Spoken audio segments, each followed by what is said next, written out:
All right, good morning, class. So last time we've discussed about human flourishing based on philosophical perspectives, also based on our Greek philosophers such as Plato and Aristotle. And for today's video, for today's discussion, we'll talk about human flourishing in terms of science and technology. So again, the the end goal for human flourishing as our topic is si eudaimonia or si happiness. Yun yung end goal natin sa ating itong si human flourishing. Anyway, itong si Aristotle class, he argued that through reasons humans seek knowledge or truth about the world. So because of reasons daw, people or humans tend to uh, seek for knowledge and truth. Now, here are some questions na because of reasons ay tinanong. So si Copernicus, he wants us, is the universe the center of the earth? Another, one astronomer asks, ang sabi niya, what is the universe made of? And some other questions such as, can computers keep getting faster? And another question, will we ever cure cancer? So the last question, tinatanong niya kung mayroon pa kayang pagkakataon na magagamot natin si cancer. And nowadays, our scientists in the medical field are doing their best para makita kung ano ba talaga ang gamot sa cancer. Anyway, class, etong mga question na ito, it prompted or caused them to seek the truth about the world. And as a consequence, they find what is good for humans, for the humanity using knowledge. Now, the reason why they said that good is inherently related to truth is because when humans seek knowledge or truth, eventually they will find what is good. Again, when humans seek, uh, oh my God, knowledge or truth, eventually they will find what is good. And by gaining or seeking this knowledge class, humans will flourish. So it's not about virtues anymore. I mean, it's not just about virtues anymore, as we've discussed last time. We also need to seek knowledge in order for us humans to flourish. All right. So next slide. So this new knowledge class was called by Aristotle as the intellectual virtue. And these two, the intellectual virtue is divided by him into two. So merong theoretical knowledge and si practical knowledge. So si theoretical knowledge class, it focuses on understanding the fundamental concepts, principles, and the why behind a phenomena. And it is usually acquired through study and research. A perfect example is all the subjects that we are learning at school, they are all we can say that they are all theoretical knowledge. And now, if we apply this theoretical knowledge into real life, or what we call now hands-on application to real-world scenarios, we now call this the other one. It's practical knowledge. So, si practical knowledge class, it emphasizes how to implement knowledge and develop skills. So, ini-implement natin si theoretical knowledge and we also develop skills by applying it. So, ano to? Si theoretical knowledge class, another is it allow us to manipulate nature. However, without practical knowledge, walang silbi, walang sense si theoretical knowledge. So, kailangan nating i-apply sa totoong buhay si theoretical knowledge para magkasensya, para magkasilbi siya. Now, we can see here in the slide that when we add intellectual virtues plus virtues of character, yun na, makakamit na natin talaga si eudaimonia or human flourishing or si happiness. So, eto may question rin tayo dito. What do you think is the role of science and technology in human flourishing? However, since this is a video, I know you can answer me right now, but I'm hoping that you have some answers on your minds that maybe next meeting on our face-to-face meeting, you'll share it to your classmates. Anyway, so eto, si science and technology. So, we try to differentiate na yung si intellectual virtue based kay science and technology. So, sabi dito class, syempre nababasa niyo naman siguro si slide, science, it is comparable to theoretical knowledge. So, si science, it explains the nature or principles behind an object, event, or phenomenon, sorry. And then see technology, it's comparable to practical knowledge because again, during our last discussion, during our first meeting on this subject, we said or we've discussed that itong si technology is a direct application of science or all the theories we've learned in science kapag ina-apply natin at ang direct product nito or result nito is si technology. Now, it says here, applies the theoretical knowledge in order to have an output. So, yun si science and technology kapag when we try to compare it with theoretical knowledge and si practical knowledge. Now, eto, as time passes, the concept of flourishing changes. So, sabi niya kanina, hindi na lang siya based sa perspective ng mga Greek philosophers natin. So, our concept of human flourishing today proves to be different from what Aristotle originally perceived. Bakit ano bang sinabi niya? Again, yun nga, yung si virtues and characters. So, from a philosophical perspective class, uh, dako naman tayo sa scientific and technological. So, in ancient Greek society, to achieve daw flourishing life or happiness, di ba sabi nila, you needed to have a virtue of character. But, and another is, you also need an intellectual virtue. However, humans are now using humans now, using science and technology. So ito na yung ginagamit natin as a stepping stone para ma-achieve si happiness or si eudaimonia. Anyway, eto sabi dito, furthermore, science is a methodical way to gain knowledge in which that knowledge is used for practical application, which resulted in technology. Yun na yung sinabi natin kanina. Itong si technology, direct application siya ni science.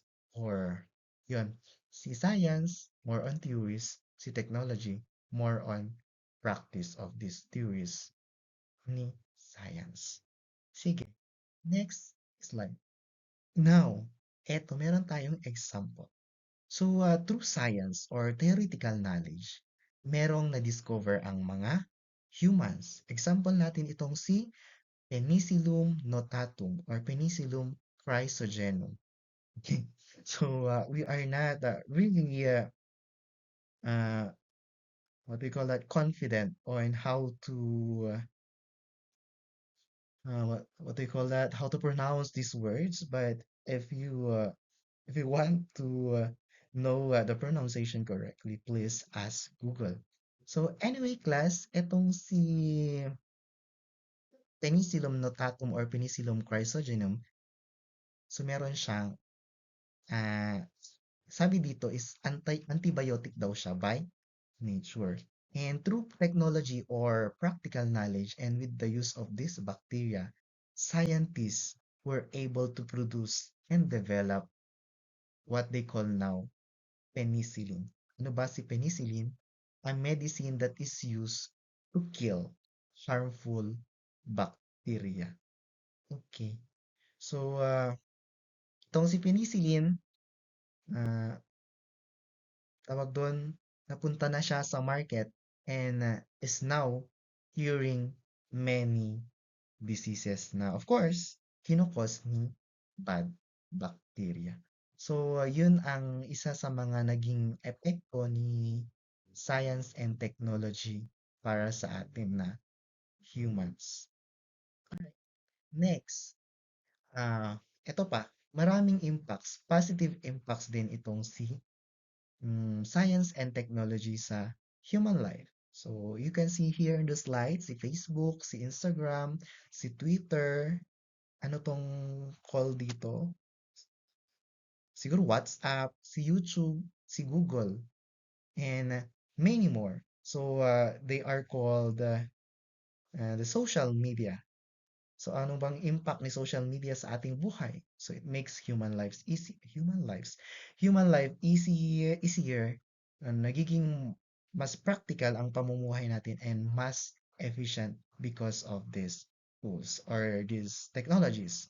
So, with the development of these tools, hindi lang medyo, it made it easier for humans to communicate with each other. Because through the use of technology, di ba class, is ang dali na nating communicate sa mga ibang tao kahit siya ay nasa ibang lugar pa or outside the country.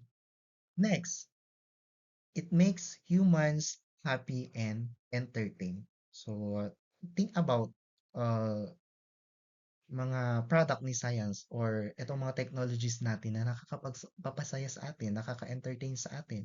And as you can see in the picture, meron tayong guitar, violin, ano pa ba yung mga yan? Siguro electric guitar, what else? Consider na and other musical instruments. Sige. So, example natin sa makes humans happy and entertained is si musical instruments in general. So, ano bang gamit ng musical instruments? It helped in developing musical talent and provided us with entertainment and happiness. So, yung mga artista, di ba? Sila na ang nag-entertain sa atin. So, anyway, third. Third na ba? Keep us healthy and safe. So, ano ba ang mga gawa ni science or product of science that is keeping us healthy and safe nowadays? So nakikita naman natin sa picture, this is a tablet. Siguro tablet or medicine, I should say. So para siyang amoxicillin, siguro. So itong si medicine, it help in, of course, combating diseases. And kapag nako-combat natin ang disease, it prolongs our life. Diba? So yun naman ang gamit ni medicine. Na prolong ang ating. Another, it says here, help address social issues and concerns. Social issues, sa part na ito, meron tayong sa transportation, in terms of transportation. And we can see here an electric jeepney. So ano bang social issue ang nasosolve natin dito? Si air pollution, di ba? And another, mahal ang they call that gasolina kasi ini-import pa natin siya sa ibang bansa. So maganda itong si e-jeepney because it address air pollution. And 'di ba, ang air pollution din ang major cause ng lung cancer. So pwedeng itong si e-jeepney nakakatulong siya para at least decrease yung cases ng lung disease here in the Philippines and some other areas in the world. Another is ito, it helped in the development of human talents and abilities. So, nakikita naman natin na sa picture yung mga sports equipment natin. So, example na nga, in sports equipment help athletes harness their abilities. Now, the likes of Manny Pacquiao, Hidilyn Diaz, So, lahat-lahat sila is na-harness yung kanilang ability, yung talento nila sa sports because of science and technology. However, meron talagang case na ang mga tao medyo na-exploit natin ang mga produkto ng science and technology. So here, one of the negative effects ito. In some cases, industrialization made humans into machine-like humans. So example na lang sa atin ngayon, I mean kayo, when creating an essay, di ba? Instead of making your own essays, you will just settle doon sa paggamit kay AI. ChatGPT, CC, lahat-lahat na ng shortcut. Yun na yung ginagamit ninyo nowadays. Okay. Another example, si yung mga technological development din kasi natin minsan, it causes pollution. Lahat-lahat na ng klase ng pollution. Hindi lang air, may water din, land pollution, yun nga, lahat-lahat na. And this pollution class, grabe ang nagiging impact nito sa tao. Of course, negative impact.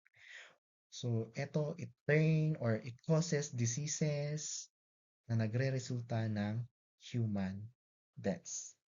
And last example natin sa slide na ito is the nuclear weapons, 'di ba? Masyadong advanced ang ating technology nowadays na nakagawa tayo ng I mean not our country but some powerful countries. They were able to create nuclear weapons which of course causes the extermination of humans. Kung medyo aware kayo sa ating history, ang isa sa mga gumamit noon ng mga nuclear weapon ay si Japan. So, ayun. Sige, question. What did you notice about the positive and negative impacts of science and technology on human flourishing? So, of course, you cannot answer me right now. So, itry na lang natin na i-assess kung ano ba yung mga ano yung na-notice natin sa mga positive and negative impacts ni science and technology sa human flourishing. Of course, number one, sige, positive muna. Si, si science and technology, it gives us happiness, di ba? Yung kagagamit natin ng social media, di ba? It makes us happy and other products of science and technology. And another, through studying, practice, and training, humans develop their scientific knowledge. And another, through technological knowledge, humans are able to make various innovations. Ano ba yung mga innovations na yun? Katulad ng gamot kanina and yung mga iba't ibang inventions, those are some innovations na product ni science and technology. And another, it helps in developing their skills and potential. So yung sinabi natin kanina, dun sa musical instruments, dun sa sports, mga sport equipments. And then, however, yun na nga, sa negative impact, kapag medyo na-exploit na natin, yun na yung hindi maganda. So, eto, as human keep on developing their full potential and skills and actualizing or practicing into real life yung mga potentials nila, it makes other humans deprived from developing their own capabilities and abilities. Example, because of technological inventions, madami ng mga tao ang medyo, ano yun, tinatamad na para magtrabaho. Pero, di ba, yun naman yung kagandahan ng mga inventions na galing kay science and technology. Pero, again, class, kailangan din natin na magtrabaho. We do not just rely on technologies sa araw-araw nating pamumuhay. Kasi kung ganun na tayo katamad, walang mangyayari sa atin. Anyway, so last slide class, ito na yung definition ni human flourishing. So for human flourishing, it is a development of humans' skills and potentials and actualization of potentials and skills for the fulfillment of a larger community or humanity. So, in simple terms, class, human flourishing is now growing yourself, growing your talents, skills, and potentials so you can help others. So it's no longer about pursuing your own happiness, but also on how you'll spread happiness to the humanity. So hindi lang dapat ikaw ang masaya, lahat dapat tayo ay masaya. So again, it is the idea that you are not just successful for yourself, but your personal growth is making the world also a better place. Again, hindi lang ikaw, dapat lahat. So, merong dalawang parts yan. So, level up ka muna. Like, you discover first what you're good at. And then, you work hard to master those skills. And now, after mastering those skills, kung nasa sayo na yung skills and potentials na yun, you give back. Ano bang ibig sabihin when we say we give back?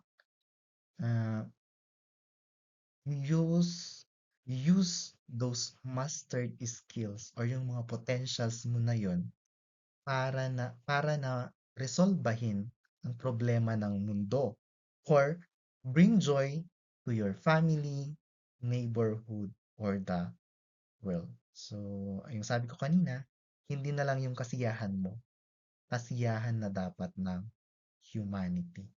So, para lang siyang ganito, isang metaphor. A single flower flourishes when it has the right soil and sun to bloom fully. But human flourishing is like a full garden blooming together. When each individual plant reaches its full potential.